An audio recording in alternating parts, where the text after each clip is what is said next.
Muy bien, con este segundo video lo que quiero es que contextualicemos un poco las 4 lecturas que les envié a través del correo electrónico.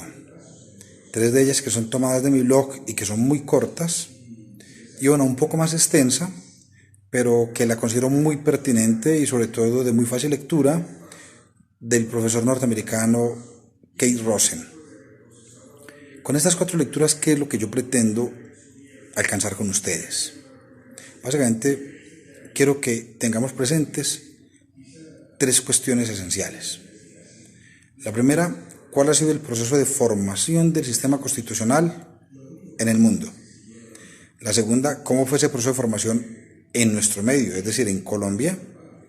Y tercero, adentrarnos en ese ejercicio de comparación tan interesante y tan provocador que lleva a cabo el profesor Keith Rosen, para que pues también ustedes desde su formación tomen partido, porque pues no tienen necesariamente que compartir las afirmaciones que él hace, pero creo que es una persona que con muy buenos argumentos y con muy buenos elementos académicos hace una propuesta bastante interesante. Desde este punto de vista, entonces, parece muy claro que el sistema constitucional es un producto teórico y un producto intelectual de corte anglosajón.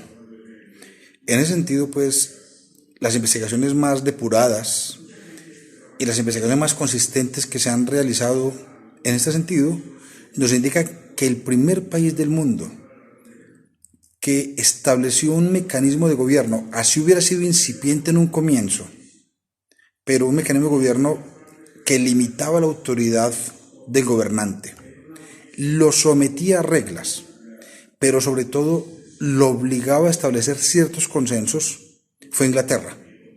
Ese es un mérito muy particular de esa sociedad. Alguna vez algún autor dijo con mucha propiedad que si la filosofía habla griego, el derecho constitucional habla en inglés. Y creo que es una buena manera de entender la importancia de los anglosajones en el desarrollo de este modelo de gobierno de la sociedad. Por supuesto que ese experimento que se hace en Inglaterra en 1215, con la tan afamada y bien conocida Carta Magna, es simplemente un embrión, un ejercicio incipiente que ha venido desarrollándose desde entonces y hasta hoy sin solución de continuidad. Esto es, nunca se ha interrumpido. Todo aquello que el rey Juan Sin Tierra acordó en 1215 con los señores feudales del reino no solo está vigente, sino que ha sido amplificado de manera muy notable y ha terminado por convertirse en un diseño altamente sofisticado a través del cual se gobierna una sociedad ejemplarmente democrática como es la sociedad británica. Allí hay garantías muy importantes, pero hay 2 puntos en los que me quiero concentrar. Ese documento, suscrito en 1215, dice muchas cosas, incluso algunas que son bastante incomprensibles para el lector contemporáneo, porque las preocupaciones de ese momento ya resultan bastante extrañas, casi extravagantes para nosotros. Pero allí sí hay 2 cosas muy significativas que todavía tienen plena vigencia. La primera es que fue la primera vez que se determinó que a un individuo se le podía hacer responsable por una conducta criminal, pero previo agotamiento de lo que desde entonces se denominó el debido proceso. Hasta ese momento, los juicios contra las personas, por las indicaciones o los señalamientos que se le hicieran, estaban a merced de la voluntad, del temperamento, de los deseos y caprichos del gobernante de turno, de quien tuviera el poder. Ese era un enorme riesgo para la arbitrariedad, para el desafuero, para el abuso, para el atropello. Lo que los británicos establecieron en 1215 se ha convertido con el paso del tiempo en una garantía universal, en una garantía fundamental, según la cual nadie, bajo ninguna circunstancia, en el ámbito académico, en el ámbito laboral, en el ámbito penal, en el ámbito administrativo, en cualquier ámbito donde vaya a ser objeto de una sanción, previamente se tenga que agotar un debido proceso en el cual él como mínimo goce del derecho de defensa y goce del derecho de audiencia, es decir, que pueda presentar su propia versión. Ese es un elemento bien importante, bien significativo. Y el segundo, que no es muy claro en el documento, es que por primera vez un gobernante en el mundo se comprometió a que en materia de impuestos, en el futuro su voluntad no era la que iba a imponerse, sino que él iba a escuchar el consenso de un cuerpo de representantes del reino. Esa decisión tan elemental que se toma en 1215 terminó con el paso del tiempo convirtiéndose en la génesis del Parlamento moderno. De tal manera pues que hoy en día cualquier decisión en este sentido jamás la puede tomar el Poder Ejecutivo, siempre la tiene que tomar el Parlamento. Esto es, en ninguna sociedad democrática constitucional los gobernantes pueden imponer impuestos. Los impuestos solamente lo pueden imponer los parlamentos como expresión de la representación y la voluntad general y popular. Eso viene desde la Carta Magna de Inglaterra. Allí el rey lo dijo: en el futuro yo no volveré a cobrar ningún tributo, simplemente este tributo no me ha sido autorizado por una representación de los nobles del reino. Eso era muy incipiente, pero ese fue el germen, esa fue la piedra angular desde la cual fue naciendo una institución que hoy tiene la importancia y la relevancia institucional y social de que goza el Parlamento moderno, pero que será un tema que abordaremos detenidamente en una charla posterior. Es lógico que el segundo espacio geográfico en el que el sistema constitucional tuviese expresión fuera Estados Unidos, por una razón muy sencilla, porque los norteamericanos fueron durante poco más de 200 años colonia británica. Las famosas 13 colonias de Norteamérica, que son una porción territorial muy pequeña de lo que hoy es Estados Unidos. Eso es más o menos el 9%. El territorio original de los Estados Unidos equivale a un 9% de lo que es el territorio actual de ese país. Esas pequeñas 13 colonias, que fueron colonia británica, cuando deciden dar el paso a la independencia y a la creación de un Estado independiente llamado Estados Unidos de Norteamérica, van a continuar, le van a dar continuidad a la forma de gobierno que ellos ya tenían bien establecido y conocían suficientemente, es decir, la forma constitucional que habían heredado de Inglaterra. Y en esto sí me parece importantísimo advertir o prevenir sobre una diferencia fundamental que caracterizó esa sociedad y nos caracterizó a las colonias españolas en América Latina o en Iberoamérica. Y es que mientras los colonos británicos de Norteamérica gozaban de garantías y prerrogativas de carácter constitucional, nosotros, por el contrario, estábamos sometidos a normas, reglamentos y decisiones propias de lo que los franceses en algún momento llamaron el antiguo régimen, es decir, producto de la voluntad omnímoda, autocrática y absoluta de quien detentaba el poder, esto es, el rey de España. Adviértase lo siguiente: en Inglaterra había rey y en España había rey. ¿Dónde estaba la diferencia? Que el rey de Inglaterra, desde 1215, lenta y paulatinamente, había ido siendo sometido a las reglas de consenso, es decir, al Parlamento, a los jueces como autoridades independientes, mientras que al mismo tiempo en España había un monarca, pero un monarca que gozaba de prerrogativas absolutas, de prerrogativas autocráticas, y en cuyos dominios se cumplía y se acataba era su personalísima y absoluta voluntad. Me parece que es un punto importante a tener presente para ir entendiendo un poco por qué esa sociedad tuvo un destino tan disímil al nuestro, entre otras muchas posibles explicaciones. Pero yo creo que, y en esto el profesor Kay Rosen también pues hace un desarrollo en el texto bien interesante, yo pienso que ese hecho de que ellos hayan conocido y gozado instituciones constitucionales mientras fueron colonia, los diferenció mucho de nosotros, que estuvimos sometidos a unas reglas arbitrarias, autocráticas y para nada democráticas como las que nos impuso España. Estados Unidos se ha convertido entonces en un referente fundamental del sistema constitucional.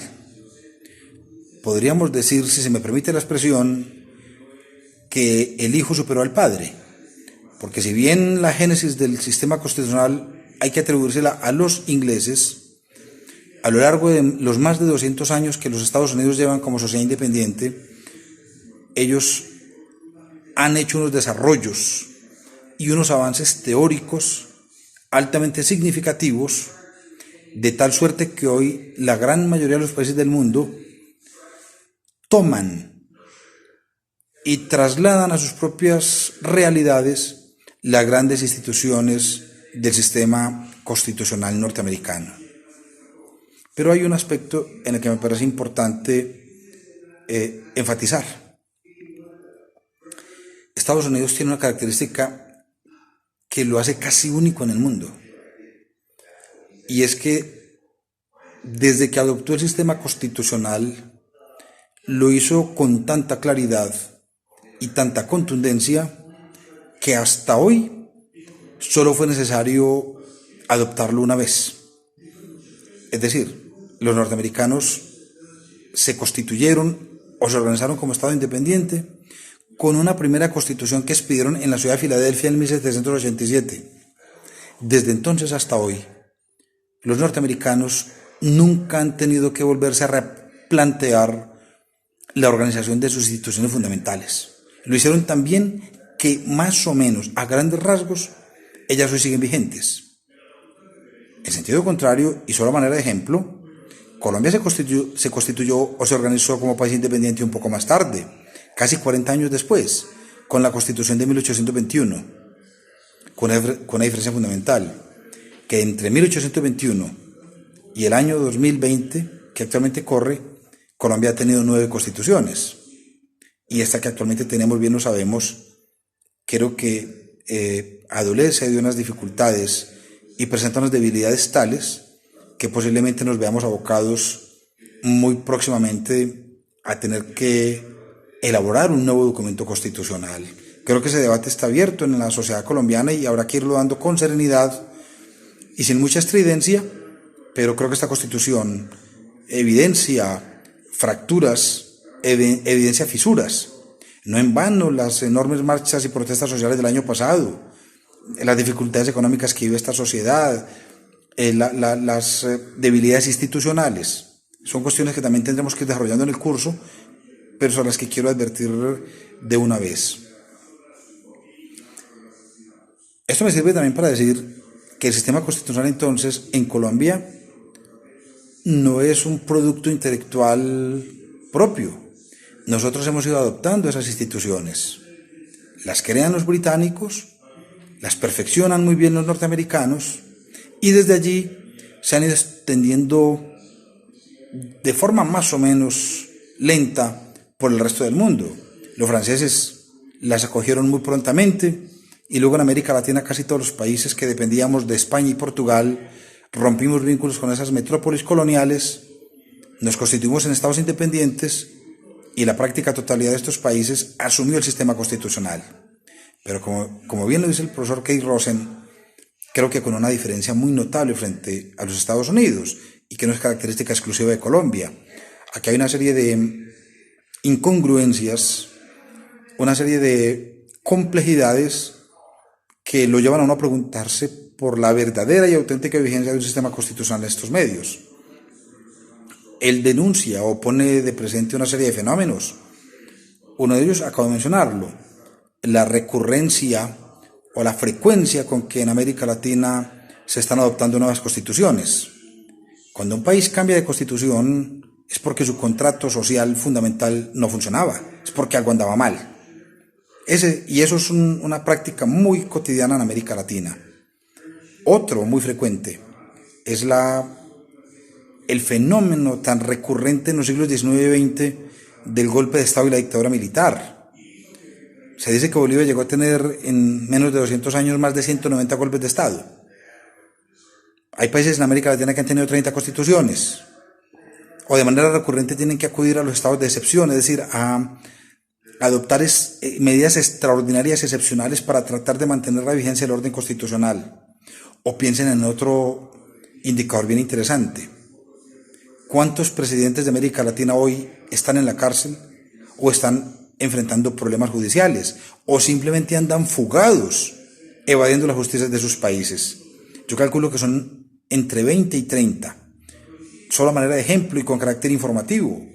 Recordemos el año pasado el desenlace tan triste de un hombre tan importante para América Latina como lo fue Alan García, que ante la evidencia de tener que enfrentar graves señalamientos judiciales y ser capturado para responder ante la justicia de su país, prefirió quitarse la vida.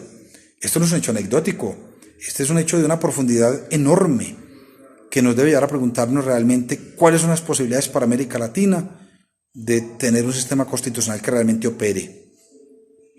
Yo creo que a veces mirar hacia el norte, mirar hacia los Estados Unidos con cierto desprecio, cierto desdén, no es tan simple, me parece un poco facilista.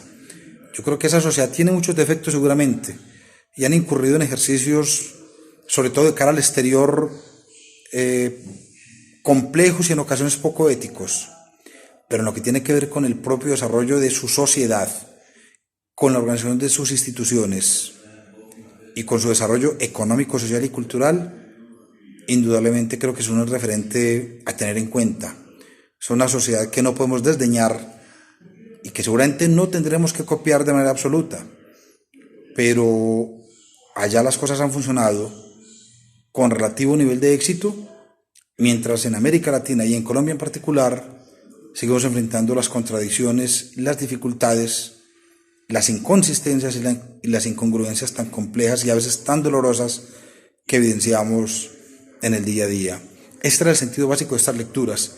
Espero que hayan captado la esencia y por supuesto les dejo la invitación abierta que a través del correo electrónico o a través del mismo blog puedan abrir cualquier diálogo, cualquier pregunta y podamos ir avanzando en estos diálogos y estos debates que les quiero proponer. Estaré atento a informarles oportunamente el próximo video y las próximas lecturas que les haga llegar.